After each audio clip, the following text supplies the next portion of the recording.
आदमी है, पूछ देगा रॉयल्टी पूरी दुनिया में कितना तरह का आदमी को मिलता है? तीन एक आदमी, साइंटिस्ट को यानी वैज्ञानिक को, और एक राइटर को, और एक सिंगर। अब तुम बोले सर काहे मिलता है, तो चलो समझा दे रहे हैं। अब हम लोग तुमको बता रहे हैं, जैसे आज भी हम लोग पंखा यूज कर रहे हैं, आज भी हम लोग विद्युत का यूज कर रहे हैं। विद्युत में लाइन से इलेक्ट्रिक सर, तो बोलो हम लोग भारत में यूज होता है कि पूरा दुनिया में?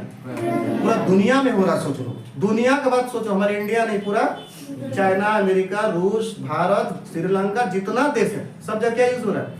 बिजली। हम लोग इसको, लोग भी कर रहे हैं बिजली।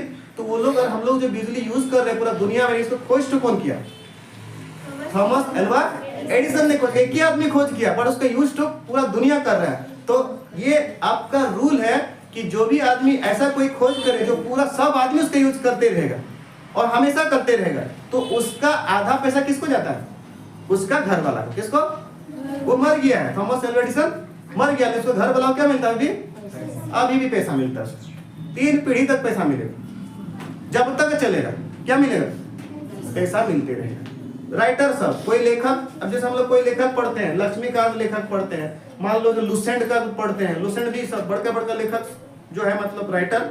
आर एस अग्रवाल जो किताब हो गया, पूरे भारत में चलता है आर एस अग्रवाल मैथ किताब। तो आर एस अग्रवाल कौन थी? साइंटिस्ट की राइटर?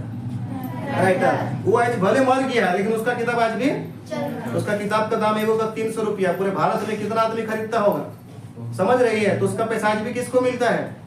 लेखक वाला, तो उसका घर वाला को मिलता है, तो बेटा हो चाहे जो।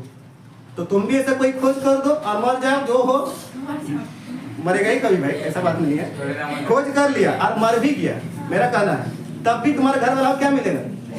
पैसा मिलेगा। तो तुम करो ऐसा कुछ, आ रहा समझ में? तो दुनिया में कितना आदमी को मिलता है रॉयल्टी? तो रॉयल्टी बोलते हैं, रॉयल्टी माने पैसा। कौन कौन? राइटर, सिंगर और हाँ साइंटिस्ट। ये याद रखना, 3 चीज को मिलता है, समझ आया? दिक्कत है ना? जब तक उसका चलेगा हम लोग यूज, वो पैसा लेते हैं। ध्यान दो इधर। तो यहाँ पर आप लोग उत्तल लेंस भी समझ गए, ध्यान दो।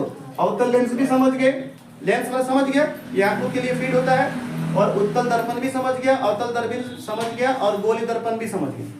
और एक था समतल दर्पण, वो भी समझ गया। बोले इसमें कहीं अब तुमको कंफ्यूज हो, तुमको बताओ। कहीं नहीं, एक एग्जाम्पल दे रहे, बैठ के बताओ, अब तुमको बोलना है। हाँ, पनडुब्बी वाला देख लो, सही बोली। पनडुब्बी वाला क्या चीज होता है? ध्यान दो। बड़े बड़े समुद्र में, कहा समुद्र में पनडुब्बी नीचे रहता है आदमी सब। तो ये जो पनडुब्बी होता है, इस टाइप का थोड़ा छाप रहता है, इस टाइप का बड़ा बड़ा रहता है। गूगल में जाके खोजना, यूट्यूब में देखा जाएगा उसका फिगर। इस तरह बड़का रहता है, 20 ठो में लगा दिया जाता है। तो ये वाला बाहर का चीज कैसे देखेगा?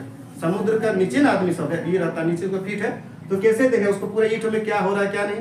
तो यहाँ पर लगाया जाता कौन सा दर्पण?